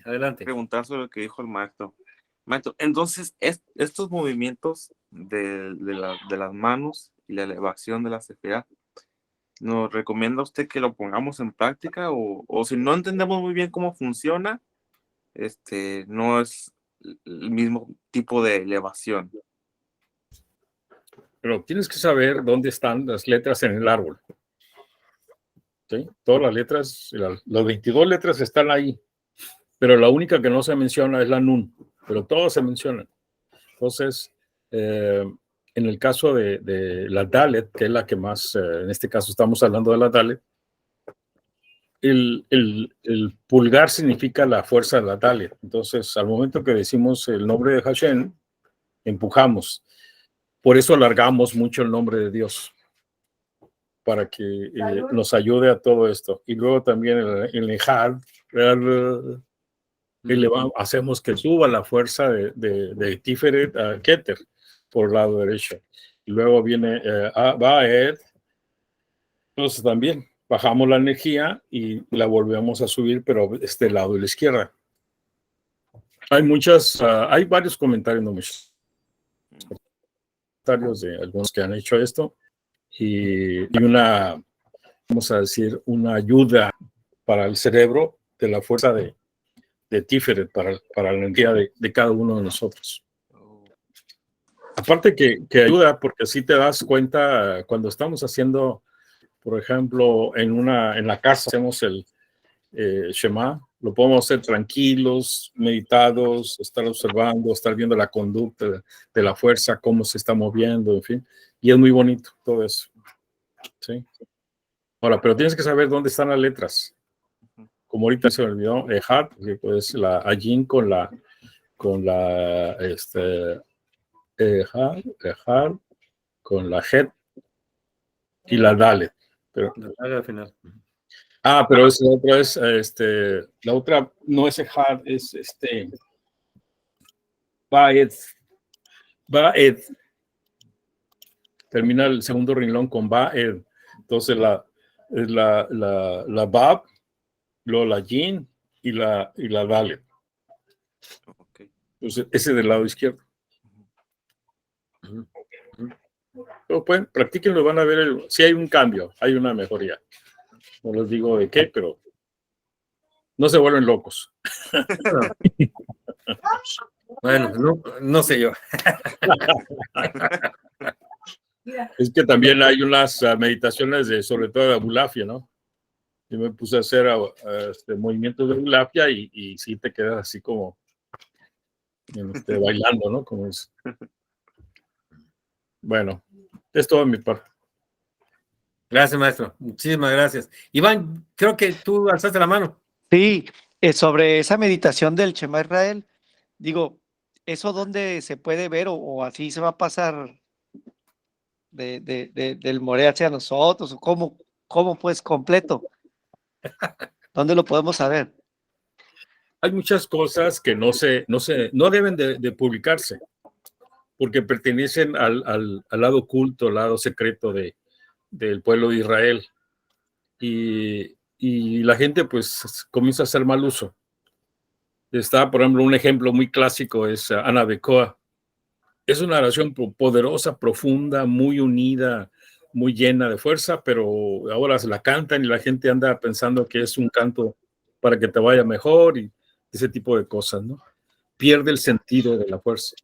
En el caso de la exposición de la mano, me lo enseñó un rabino ahí del Centro de Kabbalah de Los Ángeles. Entonces me dijo, este es un movimiento que lo puedes hacer para que mueva la energía de la cara. Y entonces, pues inmediatamente lo comenzó a utilizar, ¿no? Pero sí es, yo a veces cuando a una persona que no es, o sea, no tiene inclinación judaica, no sabe de Hashem o no quiere saber de Hashem, quiere saber esto, pues a veces les digo, lo que pasa es que también te puede afectar y te va a doler la cabeza y después te vas a sentir peor, ¿no? Entonces, para que no estén usando el nombre de Hashem en ese tipo de personas. Indebidamente. Y todas esas meditaciones se hacen sentado, o sea, de preferencia. De preferencia, en este caso, pues si ya estás en un nivel de que entiende el movimiento de Dios, entiende la bendición, cómo fluye, cómo baja, entiendes cómo el Creador te toma, si eres su hijo o eres un sirviente, en qué nivel estás, o sea, todas estas fuerzas que ya vas conociendo y te sientes bien, entonces puedes sentarte y recibir la bendición sentado. Pero si no, tienes que pararte para que la bendición te llegue. ¿Ya? Fíjate que qué curioso. Acá, hasídicos, se me fue la palabra anteriormente. La mayoría lo hacen sentados. ¿Sí? Pero no hay nada malo. Me acabas de decir por qué al hacerlo de pie. Fue una pregunta que me hicieron porque no sé si te acuerdas, ¿no? ¿Dónde normalmente me siento? No sé si te acuerdas cuando viniste, es donde normalmente me siento y tengo para apoyar ahí el sidur, ¿ok? Entonces, y más cuando son, que no es Shabbat, ¿verdad? Y que tefilín y el, ¿cómo se llama? El talit. Entonces, a veces sí como que no me quiero desconectar del rezo y entonces mejor me quedo parado. Porque es más fácil agarrar las 4 puntas del tzitzit, ponerlas en la mano izquierda, enredármelo, pero tengo acá pues todo lo demás, o sea, no la mano en los dedos, ¿verdad? Sí. Los tzitzit, porque acá ya están los tefilín. Entonces, digo, mejor lo hago parado, aunque sé que está bien, la mayoría se siente. Y me preguntaron, ¿por qué lo haces parado? Bueno, la razón es esa, la que acabo de decir ahorita. Sí. Pero la otra razón más elevada es lo que acabas de comentar, ¿ok? Pero no hay nada malo en hacerlo de pie o hacerlo sentado. Siempre y cuando se tenga la cabana, siempre y cuando se tenga el conocimiento, el maestro lo acaba de decir, y entonces adelante. ¿Okay? Porque el chiste es estar concentrado en lo que estamos haciendo. Por eso dice ahí, en el Sidur, cuando se va a decir el Shema, dice, tenga presente que es el nombre de Hashem y ante quién estamos. ¿Ok? Entonces, pues no hay que perder no hay que perder la concentración. Muy bien. Gracias. ¿Alguien más? Yo tenía otra pregunta que miré en el Zohar. Es la Parashá Bo, se me fue, no pregunté. que hablaba sobre la energía de los dedos, de la mano, y de que no había que alzar las manos porque era muy peligroso. No me acuerdo muy bien, ya lo leí hace unos días. Maestro o maestros, que me ayude a aclararme ese tema, por favor. Maestro, tú lo comentaste. Sí, dime. Estaba viendo el Zohar, pero es para Shabbat, el tema. Okay. Me desconecté. ¿Cuál era el punto? El tema que habla el Zohar sobre no levantar Los dedos. tus Bueno, dedos. los dedos representan la energía del árbol de la vida, derecha, izquierda, y están los 10 aquí, ¿no? 10, las 10 sefirot. Ya sabemos que la estructura del árbol es un instrumento del creador para todos nosotros, para toda la persona. Y a través de ese instrumento nosotros nos elevamos, usamos esta energía para elevarnos. Entonces, levantar las manos nomás por mala costumbre es una abominación. Es muy delicado, porque estamos mal utilizando las fuerzas. Inclusive en la vista, como en el caso del talit, levantamos el talit arriba de los ojos y vemos las letras y mencionamos la bendición. En algunos maestros, algunos libros mencionan que hay que tener mucho cuidado de no conservar la elevación de los ojos hacia arriba, porque estamos entrando a un mundo que solo es del creador, y el creador a través de la Shekinah está presente, sobre todo en Shabbat. Entonces uno debe ser humilde, respetuoso ante esa santidad que existe. Entonces levantamos momentáneamente y luego ya nos cubrimos, bajamos la visión y todo, ¿no? Nos seguimos así. También es otro detalle cuando cantamos, que algunas personas levantan mucho la cabeza, como queriendo comunicarse a través de la frente con el cielo. Tampoco no es correcto, no es bueno hacer esto. Es un movimiento levemente hacia arriba, pero no completamente. Es un movimiento muy suave, muy pequeño, y en el segundo renglón uno baja la cabeza y se mantiene silenciosamente bendiciendo a Dios. Y esos son detalles que aparecen como exagerados, vamos a decir, pero en el mundo de la Kabbalah, sobre todo el aspecto místico, uno sabe los valores que hay y sabe la energía que existe en el momento. La desperdicia, se burla, la desprecia, en fin, y eso es causa y efecto. Algo va a suceder después en nosotros. Es todo. Gracias, maestro. Fíjate, maestro, con lo que acabas de decir, ¿no? De subir hablamos de cuando se está diciendo el chamá, ¿verdad? Sí. Ok.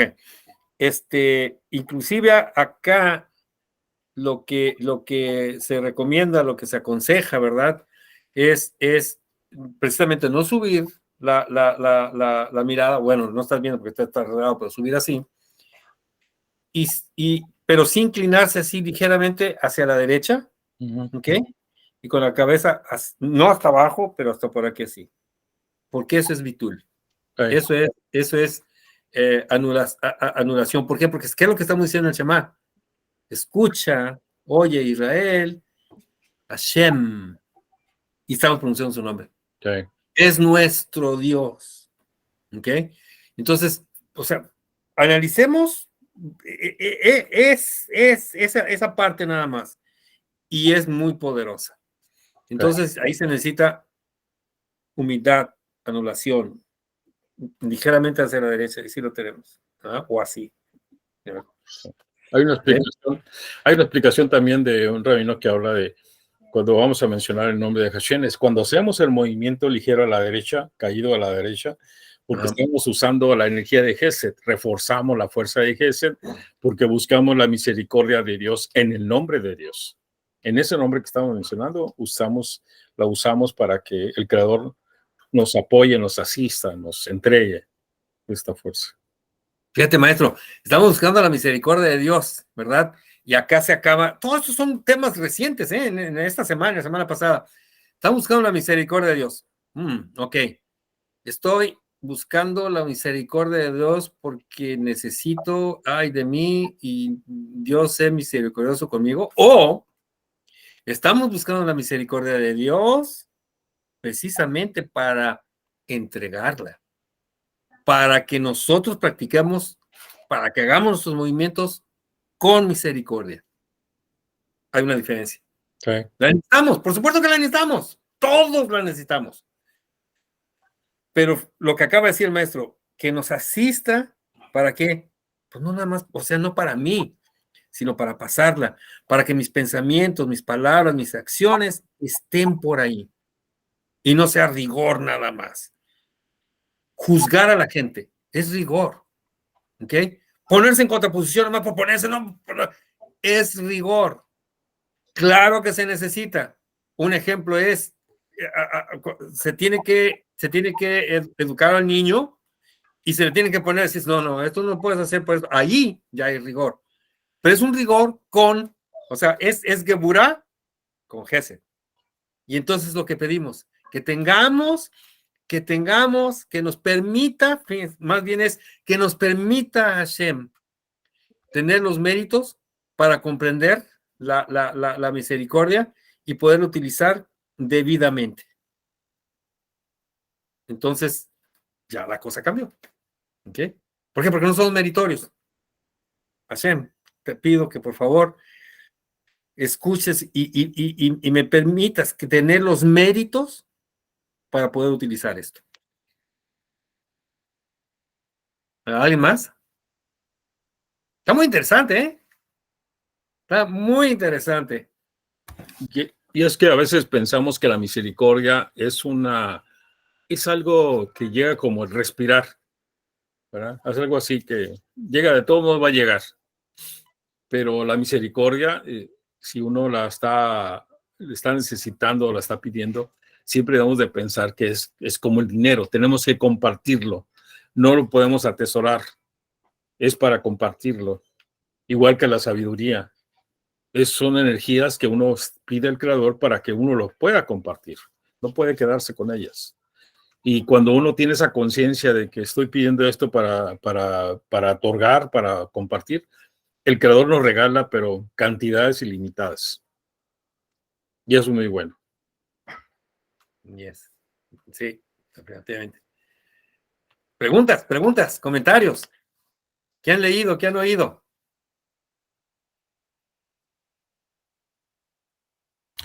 Les quiero pedir, por favor, que se queden un rato después de que termine la grabación. Hablé con Rabino Polichenko por eso. ¿Okay? Okay. Como un apunte, claro que sí, maestro. Como un apunte, ya saben que los miércoles antes de esta sesión estamos yendo a estudiar, a aprender Talmud y muchas cosas. Híjole, qué interesante, ¿no? Siempre es bueno saber más y por ahí dicen que cuanto más sabe uno mismo se da cuenta que no sabe. Entonces, estamos viendo el Talmud. El Talmud en realidad es la Gemara, pero desglosada, discutida, analizada desde todos los puntos de vista. Y entonces nos contó el rabino lo siguiente. Dice, bueno, ¿cómo saben el Talmud? La Gemara se desglosa y está un ejemplo, un cuento, ¿verdad? Una historia de que son dos personas que deciden ir a meterse en una casa y robar, porque saben que ahí tienen cosas.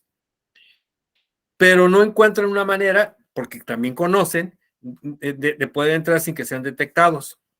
Y escogieron el tiempo, analizaron todo, cuándo era lo mejor. Y entonces deciden, porque era como una mansión, entonces deciden entrar en la noche, pero metiéndose por la chimenea. ¿Ok? Entonces se meten, se van, y llegan y salen. ¿Ok? Y entonces uno ve al otro y ese mismo ve a su compañero Y la cara de su compañero, de uno de ellos, estaba llena de hollín, que estaba así tiznado. Y el otro no, el otro, su cara estaba así normal, como si nunca hubiera pasado nada. Y empiezan las discusiones.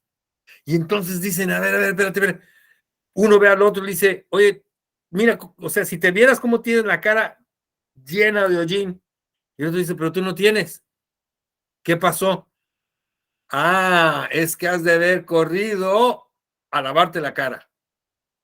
No, ¿cómo es eso? Entonces empiezas a discutir, no, pues ahora yo voy a ver si te gano a llegar. ¿Quién llega primero a lavarse la cara? ¿El que ya no tiene nada, el que no tiene nada en su cara o el que tiene hollín? Y empiezan las discusiones. Y entonces, espérate, pero entonces, si no tienes nada, ¿cómo fue? Te tuviste que haber manchado. ¿A qué momento fuiste tú y te lavaste la cara? Entonces dices, no, yo no fui a ningún momento. Sí, porque no estás. Y se hacen discusiones. Y al final salen con que, hey, está perdiendo el tiempo. Bueno, no perdiendo el tiempo, sino que, porque no se pierde el tiempo. Tales son las discusiones, porque inclusive empiezan a hablar, bueno, tú bajaste primero. No, pues yo venía después de ti, entonces me pusiste los zapatos en la cara, por eso que estoy así. Y, o sea, empiezan a ver todas las posibilidades, se desglosa, por eso son discusiones. El Talmud es así. Y bien discusiones, y luego viene una nota y dice, ¿sabe? Pero ese no es el punto. El punto es que iban a robar. Y todo se cambió a la cara manchada. Entonces, con eso que les digo es, cuando hay discusiones de ese tipo, similares más o menos a lo que estamos hablando, se desglosa todas las posibilidades, no precisamente con el ámbito o con la mente de decir, tú estás mal, sino como se están viendo todas las posibilidades, quiere decir que todas las posibilidades son aceptables o pudieran ser aceptables. Entonces, cuando el maestro dice una opinión y luego de repente yo digo, pero también hay esto, no es que contradiga al maestro, sino es un tipo de plática en este caso, pero que pudiera convertirse, me gustaría que se convirtiera en discusión, ¿ok? Y son diferentes puntos de vista. ¿Quién está mal? No hay quién está mal.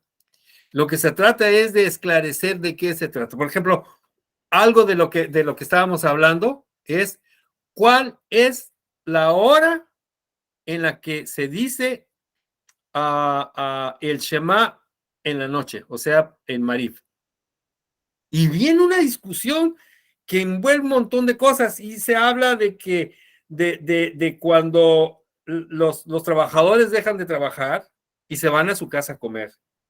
Habla de que cuando hay estrellas, que aparecen las estrellas en el cielo, ¿ok? Pero se habla de que, bueno, y si está nublado, y qué tal si hay follaje, y se ponen todas las posibilidades. Y otro habla dice, ok, pero es que se centra en cuándo el Kohen Gadol puede ser el Shema, cuándo puedes, y dice cuando pueda comer su korbanot, o sea, lo que le pertenece, ¿ok? Aún y antes de que no ha entregado su ofrenda, porque esa se hace solamente de día. Entonces imagínense cómo se va complicando, se va complicando. Entonces, ¿cuándo se puede el Kohen Gadol decir el Shema y cuándo puede entonces comerse su korbanot, ¿verdad? Que le pertenece. Y nos pasamos como 3 días nomás más en eso, y al final queda así como, les digo, es muy largo, pero creo que ¿cuándo se dice el Shema? Cuando aparecen las estrellas. Muy interesante. Sería, la verdad, maestro, me gustaría que algo así sucediera en estas sesiones, ¿verdad? Que yo leí esto, bueno, es que yo oí esto. Maestro, usted dijo la otra vez esto. Pues, Yetro tiene ese tipo de cosas, ¿eh? Sí. Porque dices, como un pagano, un sacerdote pagano con una con una mala intención para el pueblo de Israel cuando estaba con el faraón, ahora es un héroe del pueblo de Israel, ¿verdad? O sea, como tiene esa transformación increíblemente, pero es precisamente por su nivel de Teshuvah y su capacidad de entender todo el proceso creativo de Dios en un momento de lo que está sucediendo, en ese momento que está ocurriendo, ¿no? El evento. A veces cuando leo me trato de imaginarme yo ahí con el montón, con todos alrededor ahí, escuchándolos y viéndolos, ¿no? Todo lo maravilloso que pudo haber sido.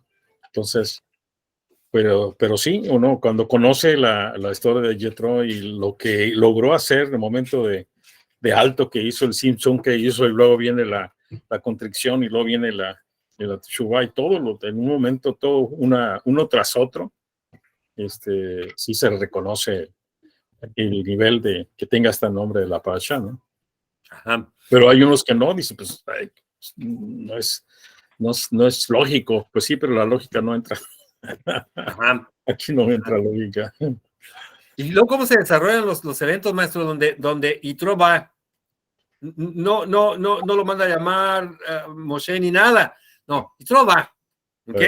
Se convence, lo ve, sabe de la grandeza y dice, pues es que todo lo que tengo es basura. Sí sé mucho y hago magias y demás cosas, pero eso es nada a estar con la luz. Sí. Entonces va con Moshe, sabe todo eso. Ya lo sabía, va a ser presenta. Pero en la Torah dice, y Moshe le cuenta todos los eventos. A ver. Pero si ya dijo más arribita, o sea, la misma Torah dice que Yitro supo de todo. Entonces ahora Moshe le vuelve a contar todo. ¿Cuál es el chiste? ¿De qué se trata? ¿De qué se trata? Y dice que Yitro estaba contento con cada palabra que le decía a Moshe, como si fuera la primera vez que lo oyera. Entonces dice, espérate, entonces, ¿estaba fingiendo? O sea, ¿de qué se trata? Si ya lo sabía.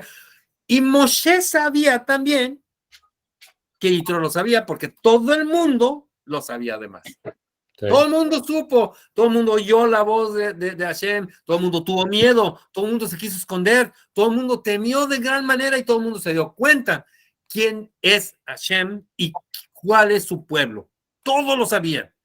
Y Moshe sabía eso. Y se lo pone a contar. Entonces, ¿de qué se trata? Lo dice Midrash. De que Moshe lo hizo precisamente para darse cuenta de la sinceridad de Yitro. Y al estárselo contando y sabiendo de que él ya lo sabía, pero la emoción, las ganas, la emuná, el arrepentimiento que mostró, y era su suegro, que mostró, entonces le dice, eres parte del pueblo, ven. Entonces le dice, no, porque yo tengo que hacer ese trabajo en otro lugar. ¿Ok? Sí. Entonces vienen discusiones, ¿verdad? Entonces, ¿para qué se lo dijo? Entonces, ¿para qué fingieron? Entonces, ¿para qué se lo dijo? Entonces, se pone muy interesante, muy bonito todo esto. Sí. Y hay algo que pues todo ya lo sabemos, pero debemos de comprender la grandeza. Cuando las plagas comenzaron a surtir efecto, todos los magos del mundo se dieron cuenta que el Dios de los hebreos estaba castigando a los egipcios. Todos sabían. Y todos sabían del daño que le estaba pasando a Egipto, y la destrucción que estaba ocurriendo. Y cuando vino el Mar Rojo, el Yam-Suf que se abre, todos vieron en sus lugares donde vivían cómo las aguas se abrieron en sus lugares. Entonces estaban frente a algo extraordinario que nunca nadie pudo imaginarse que podía haberlo. Y ellos lo estaban experimentando. Toda la gente lo experimentó. Entonces, esa grandeza, pues, está canijo, ¿no? Tenerla. Sí. Y esa es la cosa. Dicen, ¿cómo sabemos de qué sucedió? Es que millones de gente lo vieron. Aquí es una cosa importante. La gente, toda la gente que estaba en eso, vio lo que normalmente se oye y oyó lo que normalmente se ve. ¿Ok? Entonces habla de que vieron las palabras. Y aquí viene otra vez, y también lo vimos algo en el Talmud. Una persona que ve algo tiene un nivel de comprensión de lo sucedido más alto que si nada más lo oye. Y sin degradar al oído. No. Lo que pasa es que son diferentes niveles de energía. Entonces, por eso en la Gemara se ha dicho que no puede ser una persona un juez, no puede estar en un caso en el que él haya visto, porque ya tiene formada en su mente y ya tiene formada un prejuicio. ¿Ok? Una persona que es juez y que oyó algo, puede ser que sí. ¿Por qué? Porque no lo vio. Alguien se lo contó. ¿Ok? Falta oír qué dijo el otro. Entonces, ahí sí pudiera todavía calificar como un juez. Pero alguien que ya vio, no puede ser, porque ya tiene un prejuicio. Y eso está en la Gemara, entonces se discute en el Talmud también. ¿Ok? Bueno, si millones de personas vieron todo lo que sucedió, entonces no hay duda de que sucedió. Sucedió, pasó.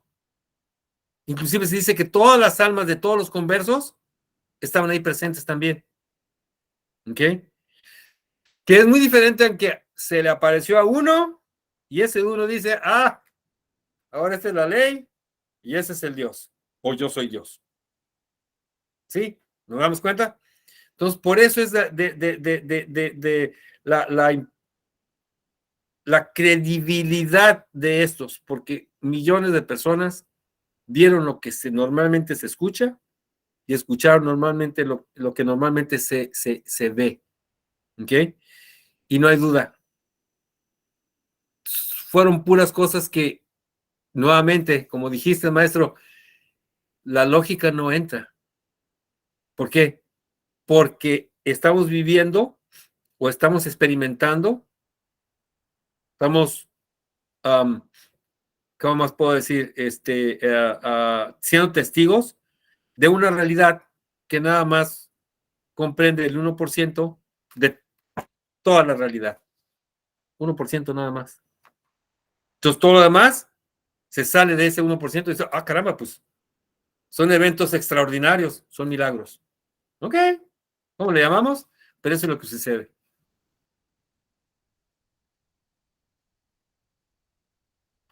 Ok. ¿Preguntas? ¿Comentarios? More, Baruch Hashem, que ahorita que comentabas que estabas hablando del estudio del Talmud, de cómo se hace todo ese desarrollo de posibilidades y todo eso. Dice que me acordara de un rabino que estaba dando un shiur, ¿no? Y él decía que desde que él empezó a aprender a aprender a estudiar una hoja de la Gemara, ya no puede dejar ese placer de estar estudiando la Gemara. Y decía cómo ese conocimiento es infinito, porque precisamente una de las cosas que hace el Talmud es la parte práctica de cómo se va a hacer las cosas. Y hablaba este rabino de su rabino, donde él decía que este rabino conocía también el Talmud, también la Gemara, que él podía expresar una opinión de cualquier tema. ¿Cuál sería la posición de la Torah sobre este asunto? ¿Por qué? Porque el Talmud desarrolla las posibilidades a un alcance inimaginable, ¿no?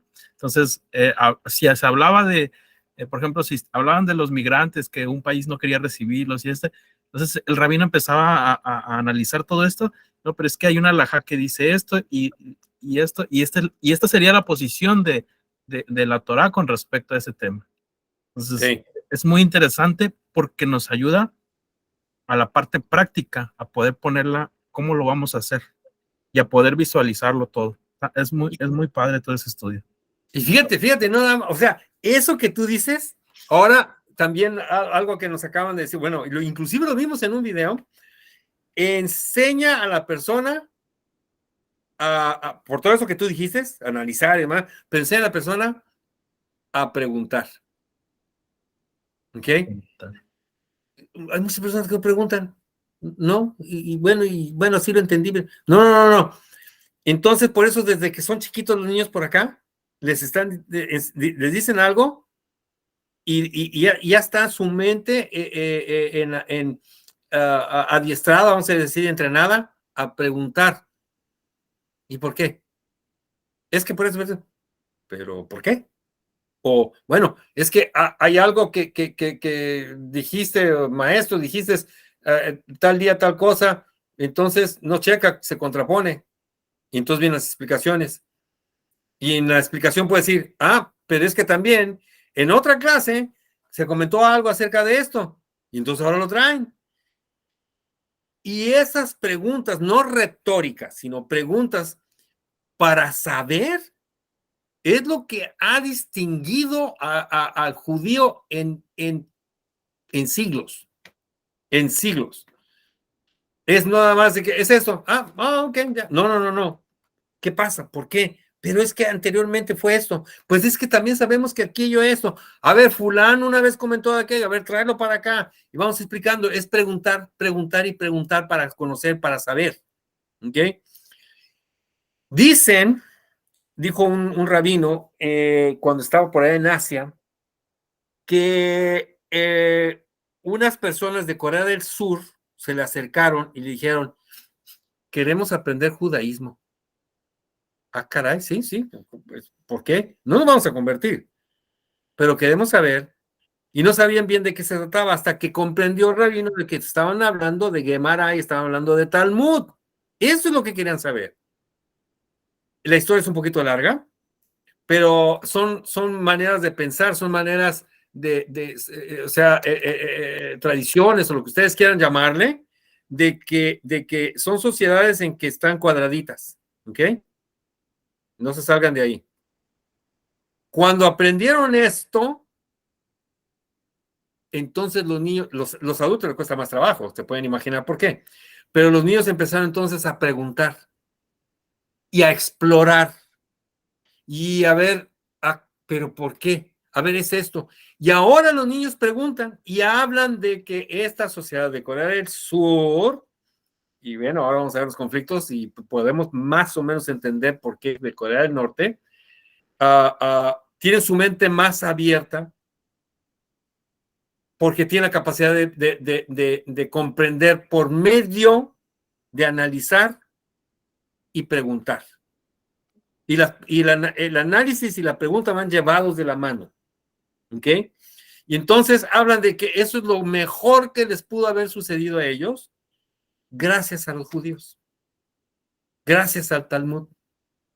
Bueno, pues yo me acuerdo de México. Lo tengo presente. Y lo tengo presente. Si Corea lo pudo hacer, ¿por qué México no? Vamos a empezar con Tijuana y luego mandarlo a toda Baja California. Y entonces el enriquecimiento del que da el conocimiento y de discernir nos hace libres. ¿Sí? Entonces, me gustó mucho eso. La verdad que me gustó mucho eso. Muy bueno, More. Es entrenar en la mente. La mente se entrena de esa manera. Muy bien. Bueno, ya son. Sí, ya estamos acercándonos. Baruch Hashem, que tuvimos una tenida hablando de su Torah, fabulosa, la verdad que me gustó, muy animada, y bueno, que sea la voluntad de Hashem que nos permita tener a todos el mérito de primero a llegar a su Shabbat, oírlo. Se van a dar los 10 pronunciamientos o los 10 mandamientos, como lo quieren decir. Hay que estar muy pendientes, de cuando se estén diciendo ahí en la sinagoga, todos de pie, todos conectados, ¿verdad? En ello, entendiéndolos, algo de lo que dijimos. Si podemos leer de aquí entonces algo más de desglosar más de esos 10 mandamientos, de qué se trata, como tratamos de hacerlo ahora en esta clase, de qué es robar, por ejemplo, y cuando estemos ahí oyéndonos y nos impregnemos de ello y que nos demos cuenta que la Torá fue dada para precisamente eso, y que tengamos los méritos entonces de poderle escuchar, de poder estar ahí, y de tener los méritos de presentarnos en una semana más, el próximo miércoles, y hablar de su siguiente parashá. Amén. Muy bien. Así sea. Entonces, Laila Tov. Laila Tov, cortamos la